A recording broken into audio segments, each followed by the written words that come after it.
pepatah berkata tak kenal maka tak sayang. Kenalkan, saya pendeta muda David Indra Krisna, ya, saya dari GPI Siloam Ponorogo, ya.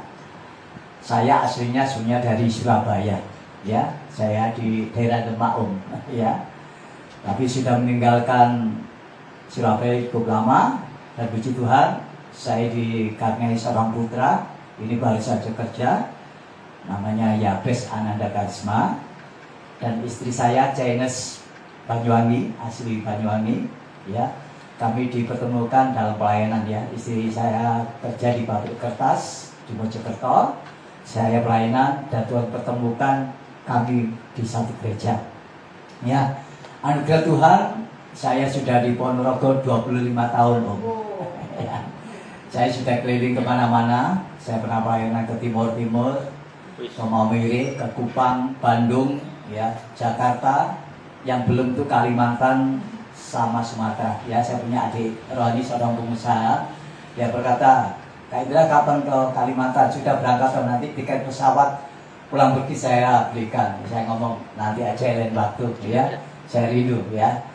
Saya bersyukur tadi saya dari Ponorogo, ya, jam 4 sudah bangun, Om, ya. Jam 4 saya ngomong sama anak saya namanya Yabes Ananda Karisma.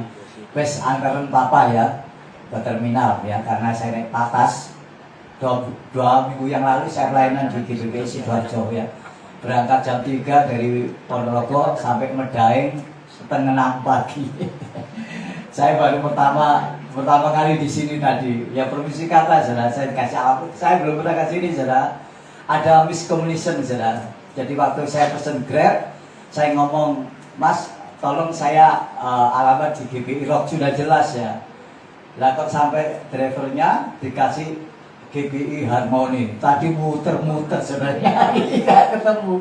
Iya, bingung, saudara. Kali saya telepon Pastor Richard, ini Pak alamatnya. Ya puji Tuhan, saya lihat tadi jam 8, puji Tuhan. Makanya tadi saya jam 5 sampai Medaeng sekitar jam 7:15, ya. Dan saya katakan kalau saya ada bersama ibu bapak semua anugerah Tuhan, amin. Ya, saudara, saya tidak ada background seorang pencipta lagu, ya. Tapi karena anugerah Tuhan, saya sudah menciptakan 25 lagu, ya. Dan saya permisi, saya tidak pandai menulis, tapi lagu-lagu yang saya ciptakan ini waktu saya intim dengan Tuhan, ya. Nah, ini lagu kesukaan saya. Jadi kalau saya pelayanan di Semarang, di Jogja, di Solo, saya senang lagu ini, ya. Jadi lagu ini latar belakangnya gini, saudara. Waktu SMP, dokter memvonis saya, umur saya kurang 1 bulan, saudara. Permisi, ya. Jadi perut ini sudah biru, ya. Susu itu muntah, Om. Jadi 3 bulan itu nggak sadar. Dokter ngomong sama orang tua saya, anakmu tinggal 1 bulan. Nah, saya kan dokter mau di situ, ya. Wah, orang tua sampai ngomong, kalau dokter nggak bisa nolong anak saya, jangan jadi dokter. Sudah apa yang terjadi? Kalau saya berdiri di tengah ibu bapak, ini semua anugerah Tuhan, amin. Dokter mau vonis kurang 1 bulan. Dan saya lihat kalau saya ini berdiri anugerah Tuhan. Waktu saya ketemu dengan dokter ini, dokter kaget, loh kamu masih hidup. Dia kaget, loh masih dokter hidup loh, dokter kan mau diswati. Nah sekarang pekerjaanmu apa? Saya jadi pendeta. Nah kenapa kamu jadi pendeta? Nah dokter dulu kan mau mati, tapi saya punya Tuhan yang hidup, menghidupkan saya. Makanya saudara, kenapa saya melayani Tuhan? Cuma satu, membalas cinta kasih Tuhan, amin. Nah lagu ciptaan saya ini judulnya Ku Kan Tetap Setia Untuk Melayanimu. Saudara mau setia? Kata setia dalam bahasa Yunani pistis, katakan pistis. Pistis itu dapat diperdaya, dapat diandalkan. Saudara, dengar baik-baik. Apapun masalah yang kau hadapi, tetap setia, karena engkau akan menerima mahkota kehidupan. Judulnya Ku Kan Tetap Setia Untuk Melayanimu. Hanya dirimu yang ku cinta, takkan membuatku berubah setia. Aku percaya Kau yang terbaik untuk hidupku.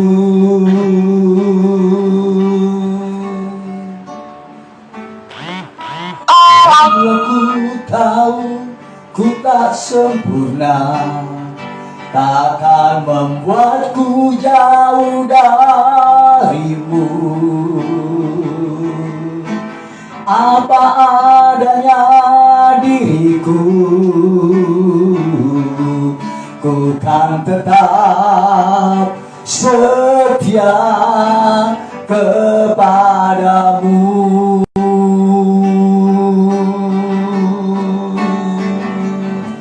Yesus, jagalah hatiku, Engkau kekasihku, ku kan tetap milikmu.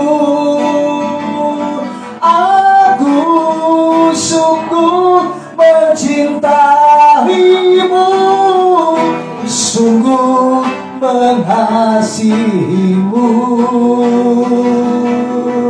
Setulus hatiku, seumur hidupku, ku kan tetap setia untuk melayanimu.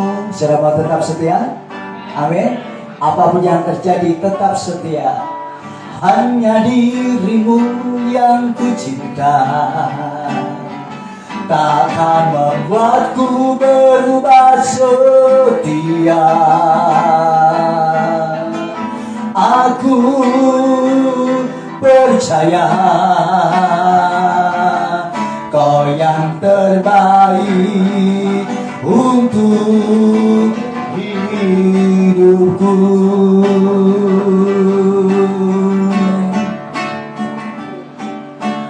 Walau ku tahu ku tak sempurna, takkan membuatku jauh darimu. Apa adanya diriku, ku kan tetap setia kepadamu.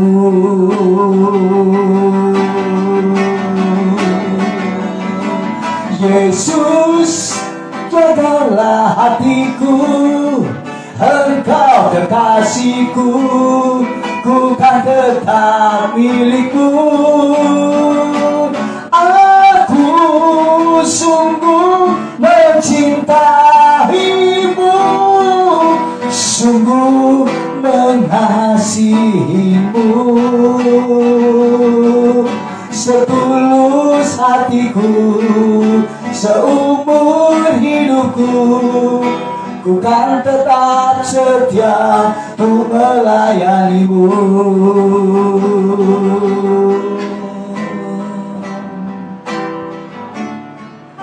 Haleluya. Ini yang dapat saya persembahkan. Yesus yang setia sampai selama-lamanya. Amin. Kemarin sehari saya full ya. 2 minggu yang lalu saya pelayanan di Jogja ya. Baru pulang balik lagi ke sini ya. Jadi nanti setelah dari tempat ini nanti jam 4 sore saya melayani di JKI Makedonia. Saya ketemu dengan teman saya. Dulu ada pertemuan doa ya di Metro Gedangan ya. Jadi saya sering pelayanan di perusahaan itu. Waktu pandemi saya lama gak ketemu ya, akhirnya nanti ya saya ingin nginep di rumah dia jam 4 pelayanan. Besok pagi saya ke Klaten ya, ke Klaten kumpul dengan hamba-hamba Tuhan. Setelah Klaten saya bablas ke Jogja 3 hari, ikuti konferensi Global Mission ya, pembicara dari luar negeri kurang lebih 20 hamba-hamba Tuhan dari Amerika, Jepang ya, Belanda ya, dari India. Dan saya langsung sampai hari Minggu di Jogja. Jadi seminggu tidak ada di rumah ya. Saya punya teman hamba Tuhan namanya Pastor Slam Solo ya. Pastor firman Tuhan berkata kalau mengikut Tuhan tidak boleh menoleh belakang. Loh maksudnya apa? Jadi tidak boleh ingat anak istri. Saya ngomong loh. Saya tinggalkan istri seminggu sudah cukup gitu. Tapi firman Tuhan kan Tidak boleh kan ya boleh sih ya, tapi saya kan tetap tanggung jawab ya benar ya.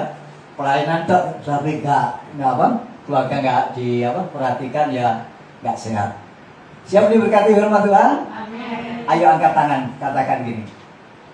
Aku siap diberkati firman Tuhan. Ya. Katakan aku hebat, aku kuat, aku istimewa, karena Tuhan di dalam kehidupanku. Amin. Sekali lagi katakan, aku sehat, aku kuat, aku semangat. Tunjuk saudara, kamu hebat, karena Tuhan menyertai. Amin. Oke, ya. Tadi malam saya sehari keluar saudara, jam 4, jam 6 tiba-tiba Pastor Richard telepon ya, saya nggak ada tempat yang terima istri saya, Pak dapat dapat telepon dari Pastor Richard ya, saya lihat WA-nya, saya dikasih tema dan juga apa jamnya ya. Nah ayo kita LCD bisa dimunculkan ya ayat-ayat. Ayo hari ini kita akan bicara tentang kerendahan hati mendahului kehormatan ya, itu tema yang diberikan. Ayo kita lihat sama-sama firman Tuhan ya, kita lihat sama-sama ya, kita lihat sama-sama firman Tuhan yang terdapat di dalam firman Tuhan ya. Kita lihat dalam Yakobus pasal 4 ayat 10 ya. Yakobus pasal 4 ayat yang ke-10 ya. Bisa dimunculkan? Ya. Yakobus pasal 4 ayat yang ke-10. Sudah ketemu? Ya. Sudah? Ayo kita baca bersama-sama ya. 1, 2, 3. Rendahkanlah dirimu di hadapan Tuhan, dan Dia akan meninggikan kamu. Yang percaya katakan amin. Nah, ibu bapak saudara kasih Tuhan, ayat ini sangat jelas. Dikatakan rendahkanlah dirimu di hadapan Tuhan. Perhatikan baik-baik. Rendahkan diri itu beda dengan rendah diri. Ya, kalau merendahkan hati diri itu gini loh saudara. Orang Jawa itu andap abjor ya. Jadi gini, saya kalau kebiasaan doa di rumah, ambil gitar, saya tersungkur, kata maaf, saya tiarap kayak tentara, itu merendahkan diri. Tapi kalau rendah diri itu minder, benar ya? Jujur saudara, saya dulu orang yang minder, ya. Kalau misalnya ada ibu, saya yang bicara siapa namanya? Bu Juli, lainnya bukan Juli. Nah, bagus. biasanya pas Juli ya. Nanti saya 30 Juni ulang tahun ke-57. Pas ulang tahunnya pas di Jogja. Ya, saya 30 Juni. Ya. Nah, saudara, minder itu rugi. Saya dulu orang minder ya, seperti Bu Juli ya. Saya mesti di belakang gini. Kapan ya kayak Bu Juli ya, atau siapa yang main keyboard Kak? Claudia. Kapan ya bisa main keyboard? Bener jujur saudara. Tapi mau maju, malu lah. Itu saya dulu saudara. Dengan baik-baik. Orang minder itu rugi. Ya, tapi karena anugerah Tuhan, ya, setelah saya diberi Roh Kudus, ya, saya ambil teologi, saya kuliah teologinya di Surabaya, ya. Saya banyak belajar ya. Jadi saya ikut pokoknya saya memperdalam semuanya, dan puji Tuhan kalau saya bisa berdiri ini anugerah Tuhan. Saya dulu dari Salmasih ya, jadi membantu Ibu Gembala, sekarang menjadi gereja Allah Baik ya. Saya membantu Ibu Gembala. Pernah Bu, minggu depan ya, Indra kamu minggu depan khotbah ya. Seminggu gak bisa tidur. Loh bener, orang Jawa itu ngereweli. Panas dingin bener. Tapi saya ngomong Tuhan, saya nggak bisa. Tapi saya percaya Tuhan memberikan kemampuan. Dengar saudara, Tuhan pakai saudara bukan karena saudara mampu, tapi di saat engkau mau, Tuhan pasti berikan kemampuan. Amin. Banyak orang punya kemampuan tapi enggak mau. Tuhan pakai orang yang tidak mampu, tapi kalau mau tapi puji Tuhan saudara. Jujur Bang Sewu, ini bukan untuk kesombongan tidak, saya banyak-banyak. Saya semua alat musik bisa semuanya. Ya, tapi saya khusus pemain bass ya. Keyboard bisa, drum bisa, semua bisa. Ya. Dan anugerah Tuhan, saya sudah menciptakan lagu. Dan saya juga adalah seorang pelukis. Ya, nanti tak tunjukin. Mas bisa kalian ambil tasku mas. Nah, nggak apa-apa ya, bukan pamer loh, enggak. Ya, kalau saudara mau saya lukis, kirim ke WA, nggak bayar kok, enggak. Ya. Siap. Saya juga. Ya. Tas yang kecil mas, ya. Nah, nanti aja. Ya, ambil itu aja yang dulu. Ya. Thank you. Jadi soalnya kenapa saya bawa tas? Saya ini ke Jogja nanti bawa lukisan untuk pembicara konferensi sudah saya lukis di sini. Ya. Jadi ini isinya lukisan semua. Nanti aja, ya. Nanti aja. Nah, saudara, dengar, rendahkanlah dirimu di kakinya. Dikatakan kalau kita menekan diri, kita akan diapakan, saudara? Ditinggikan. Dengar, saudara. Di saat kita merendahkan hati di hadapan Tuhan, saudara dan saya akan ditinggikan Tuhan. Ingat, saudara akan dipromosikan Tuhan. Katakan amin. Saya tidak tahu apa yang saudara hadapi, mungkin lagi bisnismu, ya. Saya banyak kumpul dengan pengusaha di Ponorogo, ya. Dia ngomong ini, Pastor Indra, ekonomi Indonesia sekarang menguat ya. Wah, puji Tuhan. Lah, kok puji Tuhan loh? Udah menguat tadi apa? Menguatirkan katanya. Banyak ya, kata orang Sidoarjo sambatan enggak? Sama ya? Iya. Saya banyak kumpul dengan pengusaha ya. Ada seorang gadis ya, umur 30 tahun loh, pendat bunuh diri karena main kripto kena 1 M. Bukan 1 M, 1 miliar. Dan saya lihat ada yang viral, seorang pengusaha mau ambil uangnya sendiri di bank, tidak bisa keluar.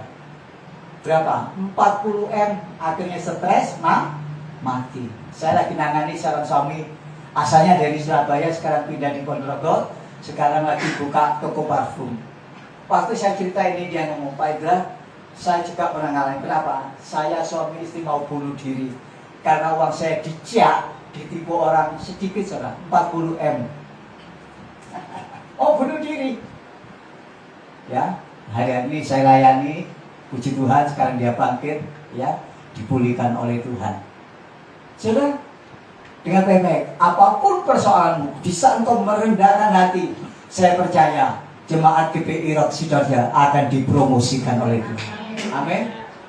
Saudara dengar, kalau engkau dipromosikan Tuhan, tidak perlu engkau bingung. Karena apa? Peninggian itu dari Tuhan. Dengar baik-baik, saudara. Saya waktu menciptakan lagu ini, saya punya teman hamba Tuhan ngomong gini, Pastor Indra, lagu itu bagus-bagus, sederhana tapi menyentuh. Kalau Pastor Indra mau, Tony Daud dulu pernah rekaman, saya kenalkan produser rekaman ini. Kalau Pastor mau, saya kenalkan, saya ngomong, saya tidak ambisi kok. Betul saudara, saya prinsipnya gini loh. Talenta yang Tuhan berikan, saya ingin menjadi berkat, itu aja saudara. Saya kemana-mana saya cuma ngomong Tuhan, dimanapun saya berada, saya ingin menjadi berkat, nama Yesus dimuliakan. Terus itu saudara, nggak usah neko-neko. Amin, amin. Saya ditawari kalau mau, badan nanti tak kenalkan, ya. Sampai ada dosen sama orang ini keraton, Om, saya ciptakan lagu sampai nangis. Pastor Indra, lagumu kok menyentuh pas dengan kondisi saya, padahal saya nggak kenal, saya ciptakan lagu untuk dia. Tapi dia nangis karena lagu yang saya ciptakan sesuai dengan kondisinya. Saya tidak tahu, tapi itu Roh Kudus. Amin. Nah, saudara, ayo, ini firman Tuhan, ya. Nah, saya lanjutkan gini, saudara, ya. Tema renungan minggu, ya. Ini bulan keempat ya, benar ya? Ya, bulan keempat ini adalah humility before honor, yang memiliki arti kerendahan hati mendahului kehormatan. Saudara, hal ini berarti kita memilih untuk menempatkan diri di bawah otoritas Tuhan dan mengakui keterbatasan dan dosa kita serta kebutuhan kita akan kasih karunia. Saudara, hal ini berarti pula kita tidak mengutamakan untuk mengejar penghargaan, jabatan, popularitas, reputasi di mata dunia. Saudara lihat, orang dunia itu lebih senang apa? Ingin tenar, ya. Saya lihat, saya ikuti di media massa, ya, istri-istri pejabat, ada yang lurah itu lagi pamer di medsos itu, tasnya yang ada 400 juta itu, sampai gubernur Bandung siapa namanya?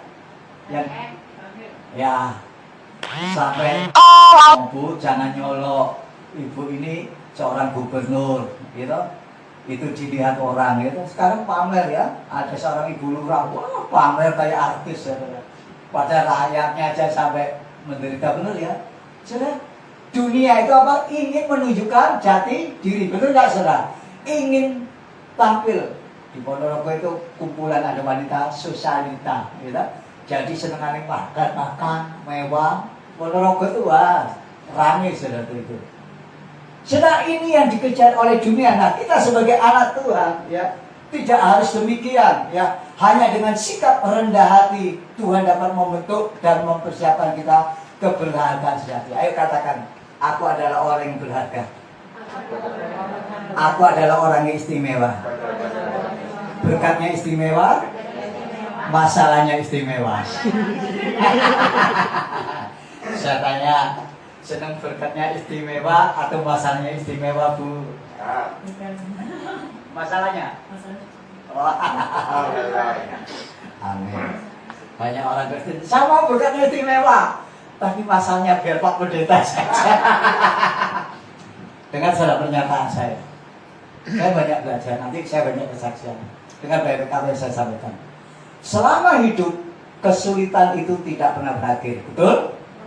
Selama kita hidup, kesulitan tidak pernah berakhir. Tapi orang yang percaya pada Tuhan, pasti berhasil mengatasi. Hidup itu penuh masalah, benar Pak? Gitu. Makanya ada slogan dari Pegadaian, mengatasi masalah tanpa masalah. Saya tanya, Di, benar nggak, Di? Benar ya? Tapi nek gak bisa nebus jadi masalah ndak. Orang-orang ngomong Pak sekolah no gitu loh ya. Tapi di sini ndak ada ya yang nyekolahkan ya. Ini di Afrika, maksud saya di sini ndak ada yang ngaku. Amin. Selama hidup kesulitan tidak pernah berakhir, tapi orang yang percaya sama Tuhan pasti berhasil mengatasinya. Nah, sering kasih Tuhan, ya. Mari kita belajar 3 hal tentang kerendahan hati mendahului kehormatan. Yang pertama, saudara, kita lihat Lukas 14 ayat 11. Tolong bisa dimunculkan. Ya, Lukas 14 ayat 11 ya. Ada 3 hal yang saya sampaikan pada pagi hari ini ya. Bagaimana kerendahan hati itu mendahului kehormatan ya. Sudah? Ya, Pak. Ya, Lukas. Ya, Lukas 14 ayat 11. Ya. Sebab barang siapa meninggikan diri, ia akan apa? Direndahkan. Dan barang siapa merendahkan diri, dia akan tinggi. Saudara dengar baik-baik. Ini prinsip Tuhan. Kalau kita meninggikan diri, bahasa Prancisnya kemelindi, bedehek, kementos, kita direndahkan. Yunani. Ngerti ya? Bahasa Prancisnya kemelindi, bedehek, kementos, itu bahasa Prancisnya. Direndahkan, tapi siapa merendahkan ditinggikan. Saya tanya, ini ditinggikan Tuhan atau direndahkan? Saya punya teman, dulu sama-sama pelayanan saya dulu di Isal Masih Mojosari ya, dari arah ke Tawas ya. Dia berangkat kerja ke Jakarta ya. Baru 2 bulan 3 bulan ketemu saya mulai. Lu sekarang tinggal di mana gitu. Saya dilulukan saya ngomong. Saya tinggal di Gua Selarong. Lu ketemu 3 bulan lo pakai bahasa Jawa. Lu sekarang tinggal di mana? Saya ngomong, gua tinggal di Gua Selarong gitu. Gua. Ya Gua Selarong. Maksud gini, yang biasa aja lah, wong 3 bulan ke Jakarta kok bahasanya langsung beda. Saya dengar baik-baik. Yang pertama adalah bagaimana mendahului ya kerendahan hati mendahului kehormatan. Yang pertama, jalan Tuhan adalah kerendahan hati. Ayo katakan sama-sama, jalan Tuhan adalah kerendahan hati. Saudara yang kasih Tuhan, Tuhan tidak pernah memberikan promosi kepada orang sombong. Perhatikan, Tuhan tidak pernah mengangkat, meninggikan orang yang sombong, kementus, kemelindis, pokok itu sak dulu gitu saudara ya. Nah saudara, Tuhan juga tidak pernah memakai orang yang penuh kesombongan untuk rencana yang indah dan mulia. Tuhan tidak pakai orang yang sombong, saudara. Ya, saudara. Ia justru menuntun langkah orang yang berserah dan tunduk kepadanya. Kerendahan hati membuka hati kita untuk mendengar suaranya dan menerima arahan ilahi, bukan menurut ambisi duniawi. Mari kita belajar menyerah dan berserah bertunduk kepada kehendaknya dan rencananya yang indah dan mulia. Saya tanya, saya mau dituntun oleh Tuhan? Dengan serah. Orang nek manut itu enak loh. Benar. Nek manut itu enak. Banyak ya, ini bukan di sini, ini di Afrika. Saudara. Waktu tidak ada masalah. Saya di rumah kena ayam, Bu. Sudah tahu kalau ayam mau bertelur, apa yang terjadi, Bu? Rame, memeting. Saya itu sampai pegel, saudara. Itu AC saya dinaiki untuk angker, padahal sudah tak kasih, saudara. Jadi sampai rumah, betul. Padahal sudah kasih teman. Nah, banyak orang begitu ya. Waktu nggak ada yang biasa, aduh piye gitu, aduh piye kepantan aku tuh, aduh piye. Kadang jujur ya, kita sadar dulu sampai ke tatap tembok, aduh Gusti, benar ya? Baru sadar toh, Tuhan cuma ngomong gini, kamu tidak mampu toh, ayo balik ke jalanku, itu loh Tuhan. Kadang-kala saya dengar baik, kadang-kala Tuhan izinkan waktu engkau mengalami jalan butuh supaya engkau berserah sama Tuhan. Orang Jawa pasrah mungkin ya, saya hamba Tuhan, saya banyak belajar. Waktu saya menghadapi masalah, saya berlutut, saya cuma ngomong Tuhan, aku tidak tahu cara ini, tapi satu hal aku percaya bahwa rencanamu indah dalam hidupku. Amin. Makanya dengar baik-baik saudara. Waktu bangun pagi, ojo golek HP ini disik, duduk ngomong Tuhan terima kasih. Kalau hari ini aku sehat, diberikan kesempatan, ini adalah berkat yang luar biasa. Amin. Waktu engkau buka toko, waktu engkau ke pasar, ingat waktu malam ngomong terima kasih Tuhan. Kalau hari ini Tuhan sudah berkati, itu adalah gaya hidup kita. Dan itu saya lakukan saudara. Saya tidak mau gajah dipelangkoni, isok khotbah nggak saya lakoni. Saya tidak berani khotbah om, kalau saya nggak ngalami, benar nggak? Saya nanti jadi kayak tukang jamu, ya. Ada orang yang buta nawarkan, ini penumbuh rambut, sudah percaya enggak? Sing dodol Gunawan, budut lagi. Jadi yang saya khotbahkan kok ini saya alami, ya. Saya bisa bersaksi, ya. Berapa waktu yang lalu saya ikut camp hamba-hamba Tuhan om di Trawas arah Mojokerto. 3 hari saya, wah digembleng kayak militer, salah nggak salah dibikin salah. Tapi saya bersyukur selama 3 hari saya ngomong Tuhan, aku mau berubah Tuhan, terima kasih. 3 hari dibentuk kayak militer saudara. Hamba Tuhan itu pokoknya salah benar bikin salah. Saudara, dari Trawas itu saya mau ke Mojokerto, pulang ke Ponorogo. Saya bareng ada hamba Tuhan kembali sidang di mana Porong itu. Saya ikut turun. Saya mau ke Mojokerto saudara. Tuhan ini ngomong gini, kamu mampir ke Mojosari ya. Adik istri saya itu kerja di pabrik kertas Mojosari. Saya tanya sama Tuhan, Tuhan ngapain? Kamu datangi papa mama mertuamu dan kamu minta maaf dan cuci kaki mereka. Jujur loh saudara, saya ini hamba Tuhan.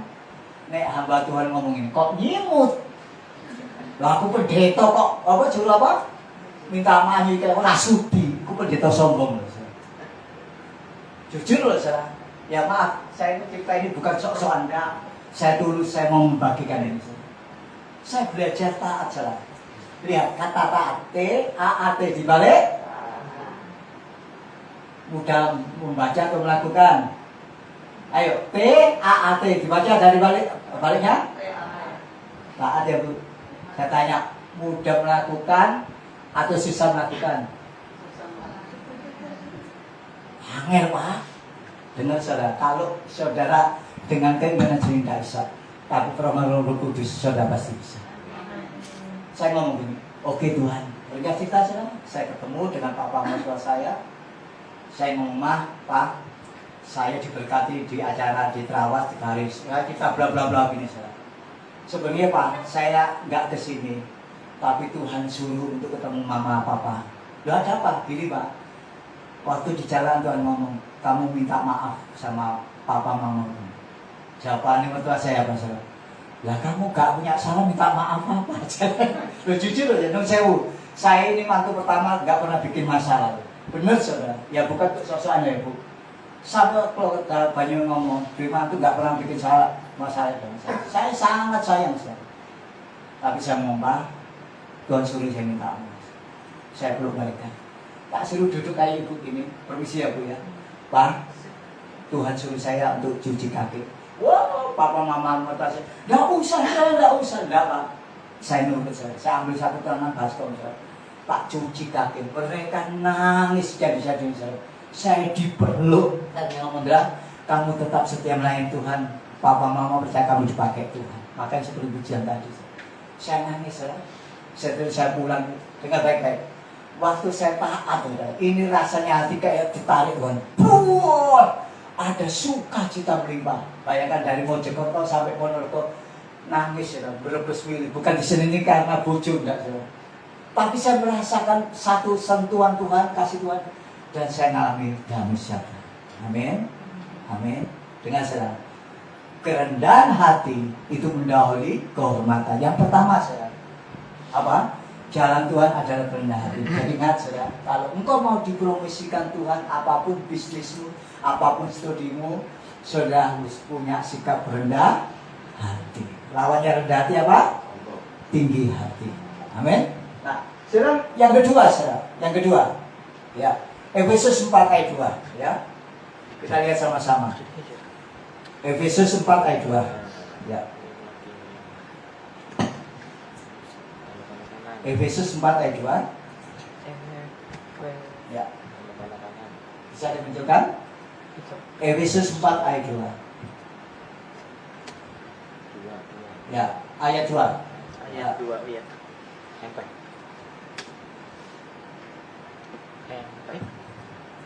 Udah, Pak. Ayat 2.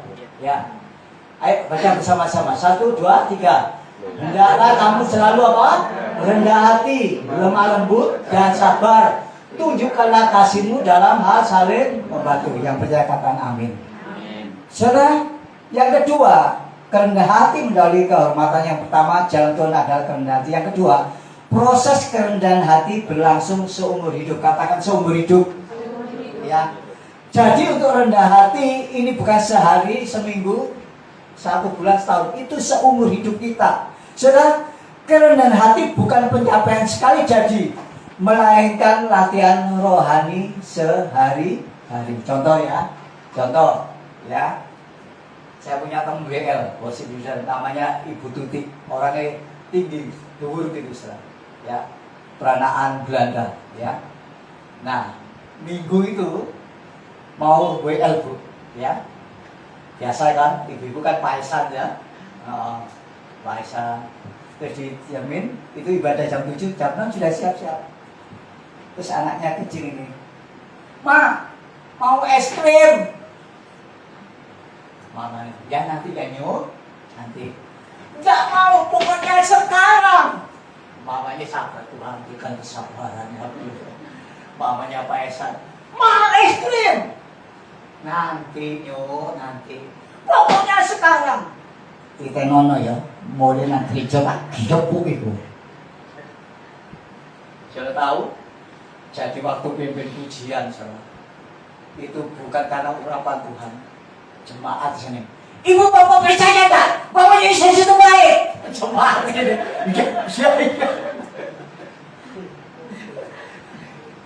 Jadi waktu pimpin pujian gini, kita ngono mulai gereja tak gidok. Cerita saya juga itu saya minta ampun. Jujur ya, kadang itu beri hati sabar. Diuji enggak? Sabar bukan sama bayi aja, bagi yang bremosen juga kadang harus jodoh. Nangkap ya? Saudara, belajar sabar itu bukan sehari. Nanti saya saksikan saja. Saya itu ngalami, saudara. Jadi saya berani cerita karena ngalami. Kalau nggak ngalami saya nggak mau cerita. Ya. Saya ini banyak pengalaman Bu, makanya saya bagi ya. Oke ya. Nah saudara, itu rendah hati itu seumur hidup ya. Kita terus belajar mengasihi, sabar, menahan diri dan mengutamakan orang lain. Bahkan ketika ajakan dunia memanggil kita untuk mengutamakan diri sendiri, menjadi orang egois, memikirkan diri sendiri, Tuhan melihat reaksi dan respon kita saat dalam proses pembentukan karakter. Nah saudara, Tuhan mau kita menjadi pribadi yang tahan ujian dan siap menjalani proses kehidupan tanpa bersungut-sungut. Yang percayakan amin. Dengar saudara, waktu diproses itu tidak enak, tapi dengan baik pernyataan saya, kesulitan ya selama kita diproses memang tidak enak, tapi endingnya itu mendatangkan kemanisan. Makanya waktu diproses ojo protes, amin ya. Jadi ini ikut Tuhan kok enak, jadi melayani Tuhan ini halah gombal muka prehet. Saya ini pelayan saya inner healing saya banyak nangani orang luka batin mau bunuh diri yang punya jimat ya. Saya pernah mendoakan seorang tajik ya, lagi ngobrol cik, sorry ya, kenapa? Kamu pasang susuk loh. Enggak loh Pak, enggak ya, mungkin sebagai tajik gitu ya. Enggak Pak, alah tajik pasang, alah Pak Indra ngobrol, Pak Indra kok tahu? Ya enggak tahu cik, orang kudus. Iya, aku pasang, loh kenapa? Aku berarti bujuku digondol wiwi gomel. Ya kenapa pasang susuk? Iya supaya gak cik salah. Justru kalau kamu cinta suami, gak usah pasang susuk. Tak doakan jangan permisi waktu habis mandi, susuknya keluar semua. Ya ada sekitar 20 atau berapa itu. Rontok, jadi pasang sini. Di sini kayak butiran 20 lebih loh. Gitu. Sudah. Ayo di dalam kehidupan kita, ya kita harus ya hidup jangan pernah sudah menjadi pribadi, jangan pernah merasa sudah, ya. Dan siap menjadi tanpa bersungut-sungut. Jangan pernah merasa sudah menjadi pribadi yang rendah hati, namun terus menjadi pribadi yang siap dibentuk, diproses Tuhan, menjalankan kehendaknya.